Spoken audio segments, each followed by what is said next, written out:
Pemirsa, tahun 2016 tercatat ada 118 perusahaan BUMN yang beroperasi di Indonesia. Namun dari tahun ke tahun jumlahnya terus berkurang hingga pada 2022 hanya tersisa 44 perusahaan BUMN. Tak sedikit BUMN yang harus disuntik modal terus-menerus agar keuangannya sehat kembali. Namun sayang, tak jarang yang justru berakhir tumbang karena terlilit utang. Berikut liputan tim Delik RCTI Daneswara dan Widya Bayu Jati dalam Tergulung Utang Menggunung. Menjadi penyelenggara usaha penyedia barang dan jasa untuk kemaslahatan rakyat sudah menjadi tugas pokok Kementerian BUMN. Sejak 2016 tercatat ada 118 perusahaan BUMN yang beroperasi di Indonesia. Namun dari tahun ke tahun jumlahnya terus berkurang hingga pada 2022 tersisa 44 perusahaan BUMN. Ironinya dari 44 BUMN yang ada tercatat ada 5 BUMN teratas yang memberikan kontribusi maksimal pada keuangan negara. 5 BUMN penyumbang dividen tertinggi antara lain PT Bank BRI Persero Tbk sebesar 14,05 triliun rupiah. PT Bank Mandiri Persero Tbk sebesar 8,75 triliun rupiah, PT Telekomunikasi Indonesia Persero Tbk sebesar 7,74 triliun rupiah, PT BNI Persero Tbk sebesar 1,64 triliun rupiah, dan PT Pelabuhan Indonesia Persero sebesar 1,32 triliun rupiah. Jika dari 44 BUMN hanya 5 yang menghasilkan dividen besar bagi kas negara, lantas sangat disayangkan puluhan BUMN lainnya justru dinilai kurang berkontribusi. Bahkan tak sedikit BUMN yang harus disuntik modal terus-menerus agar sehat kembali. Namun tak jarang juga yang justru berakhir tumbang karena terlilit utang. Mereka sangat ambisius untuk mencapai target-target yang ingin dicapai oleh pemerintah ya. Misalnya kalau BUMN masuk mengerjakan proyek-proyek infrastruktur ini kan sebetulnya atas restu dia juga kan. Infrastruktur, bangun tol, bangun pelabuhan, bangun bandara, segala macam. Yang kita lihat bandaranya nganggur. Tapi gimana statement misalnya dia sebagai penanggung jawab bahwa perusahaan-perusahaan BUMN ini harus punya revenue besar sementara infrastrukturnya nganggur gitu kan. Nggak ada kan. Akhirnya kan yang terjadi pembiaran atau minta tolong negara untuk men-take over utang itu. Selain itu, peran strategis BUMN yang sangat penting adalah memberikan pelayanan bagi pemenuhan hajat hidup orang banyak dan kesejahteraan masyarakat, termasuk berkontribusi pada pembangunan nasional dan upaya pemulihan pasca COVID-19.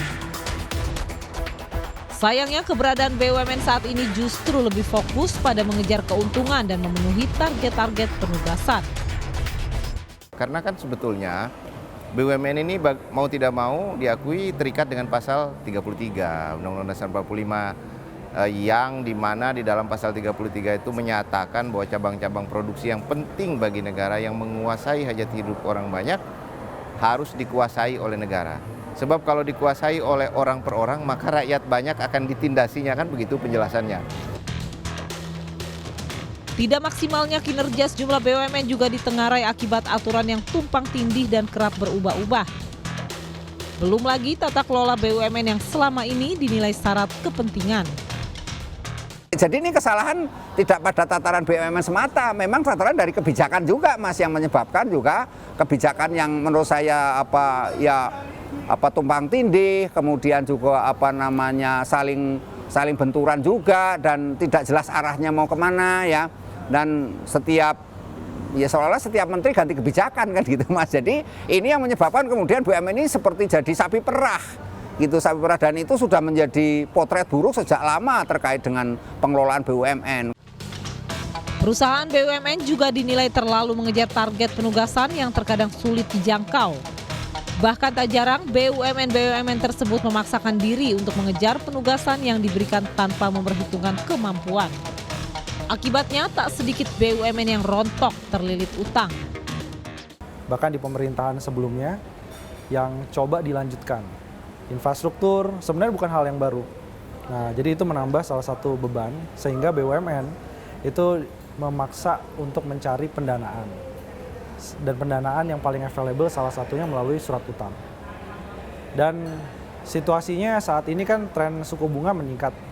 Jadi ada korelasi antara beban bunga dengan semakin meningkatnya refinancing atau pembiayaan kembali dari BUMN. Jadi ketika jatuh tempo, tetapi proyeknya masih berjalan, dia akan menerbitkan utang baru lagi. Sementara itu, Menek BUMN Erick Thohir tak menampik terkait adanya penugasan tertentu kepada sejumlah BUMN. Namun menurutnya tak jarang ada beberapa penugasan yang tidak sinkron. Sehingga hal ini berimbas pada membengkaknya keuangan negara. Ketika ada penugasan dari menteri titik-titik, kan kita suka nggak tahu, BUMN juga nggak izin kita. Nah, hari ini kan kita sudah perbaikin, ada penugasan dari menteri tersebut harus kita diketahui dan Menq mengetahui supaya nanti dilihat penugasan ini 2 kali tidak. Dan artinya apa? Oh, Kemenq sudah memberi budget kepada menteri titik-titik, tapi tidak dipakai untuk yang mau dijalankan.